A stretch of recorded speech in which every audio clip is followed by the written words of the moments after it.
Happy day. இன்னைக்கு lunch பாக்ஸ்க்கு mushroom biryani potato fry தான் ரெடி பண்ணி கொடுத்தேன். அஸ்யூஷுவலாக டே மார்னிங்லேயே ஸ்டார்ட் ஆயிடுச்சு. பட் சிம்பிள் குக்கிங் தான் அப்படிங்கிறதுனால டே அப்படியே ரிலாக்ஸ்டாக தான் போச்சு இன்னைக்கு மார்னிங். எனக்கு ஒரு சிஸ்டர் கமெண்ட் பண்ணியிருந்தாங்க, இந்த ஆப்போசிட் பர்சனை எப்படி ஹேண்டில் பண்ணுறது, ஒரு மோட்டிவேஷன் டாக் கொடுங்க அப்படின்னு சொல்லியிருந்தாங்க.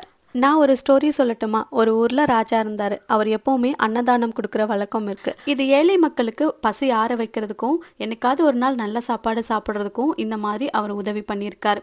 அந்த நேரம் பார்த்து மேல ஒரு பருந்து பாம்பை தூக்கிட்டு போயிட்டு இருந்துச்சு. பாம்போட ஒரு துளி விஷம் ராஜா ரெடி பண்ண அந்த பாயாச பாத்திரத்துல வந்து விழுந்துருச்சு. அதை யாரும் கவனிக்கல. அந்த பாயாசத்தை சாப்பிட்டு 100க்கும் மேல நிறைய பேர் இறந்துட்டாங்க. இங்க நடக்கிறதெல்லாம் பார்த்துட்டு யமதர்மன் கிட்ட சித்திரகுப்தன் கேட்கிறாரு, இந்த பாவ கணக்கை யார் மேல எழுதுறது அப்படின்ட்டு.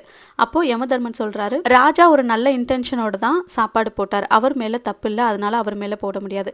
பருந்து பாம்பு தூக்குறதும் பாம்பு விஷத்தை கக்குறதும் அதோட இயல்பு தான். அவங்க 2 பேர் மேலேயும் இந்த பாவ கணக்கை போட வேண்டாம், இது அப்படியே கொஞ்சம் தள்ளி வை, பார்த்துக்கலாம் அப்படின்னு சொல்லிட்டாரு. கொஞ்ச நாளுக்கு அப்புறம் ராஜா திரும்பவும் அன்னதானத்துக்கு ஏற்பாடு பண்றாரு. ஏழை மக்களுக்கு பசியார உணவளிக்கணும் அப்படின்னு சொல்லிட்டு. அப்போ நிறைய பேர் 100கணக்கானவங்க அந்த சாப்பாடை சாப்பிட்றதுக்கு கிளம்பி போயிட்டு இருந்தாங்க. அந்த வழியா போகும்போது ஒரு 4 பேர் மரத்தடியில உட்காந்துருந்தாங்க.